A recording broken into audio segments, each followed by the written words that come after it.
மக்களே, மறுபடியும் நான் வந்து இப்போது சின்ன பாவக்காய் வெட்டி வச்சுருக்கேன். சின்ன பாவக்காய் பாருங்கள். இந்த நெறி பாவக்காய் சொல்லுவோம்ல, குட்டி குட்டி பாவக்காய் இருக்கும், குண்டு குண்டா சின்ன பாவக்காய். அதுக்கு வெங்காயம் இடித்து, பூண்டு 3 பல் வெங்காயம் சின்னவங்க இடித்து வச்சுருக்கேன். தக்காளி வெட்டி வச்சுருக்கேன். ஒரே ஒரு பச்சை மிளகாய் கீறி வச்சுருக்கேன். கருவேப்பிலை கொஞ்சம், இஞ்சி பூண்டு அரைச்சி விழுது. இது வந்து மசாலா. அது என்ன மசாலானா, வெங்காயம் அந்த கோழிக்கறிக்கு மசாலா செஞ்சேன்ல, அந்த மசாலா கொஞ்சம் எடுத்து வச்சுருந்தேன் ஃப்ரிட்ஜில்.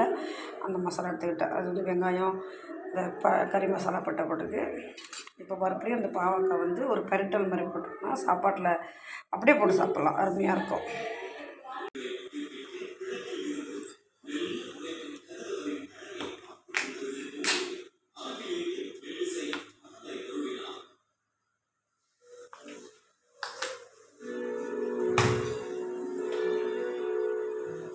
இதுக்கு வந்து நான் கடுகு போட மாட்டேன்.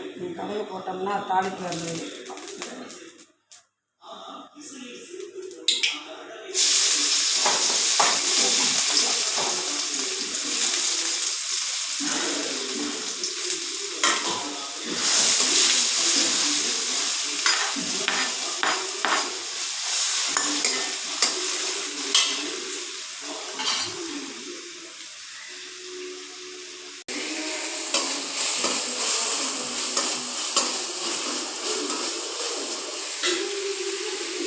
அரைச்சி வச்சு இஞ்சி போய்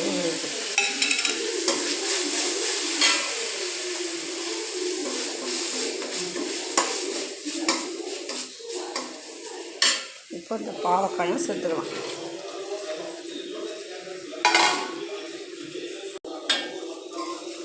பாவக்காய் சேர்த்துட்டு தேவையான உப்பு கூட நம்ம சேர்த்துக்க போகிறோம்.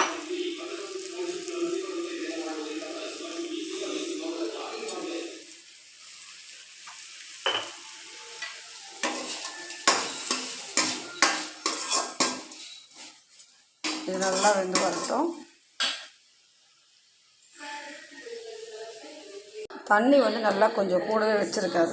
அது நனையிற அளவுக்கு பாவக்காய் வந்து நல்லா மேலே வந்து நனையிற அளவுக்கு வச்சுருக்கோம். நல்லா வேகட்டும். வெந்ததுக்கப்புறம் மற்ற மசாலா. சரி மக்கள், இது பாருங்கள், கொஞ்சோண்டு வரமிளகாய் பொடி கொஞ்சம்தான். அது ஒரு ஸ்பூன் சொல்ல முடியாது, அது கம்மி. முக்கால்வாசி வெந்துருச்சு பாவக்காய். அதுக்கப்புறமா இந்த மசாலா பாருங்கள், இவ்வளோ மசாலா போடுறேன் நான்.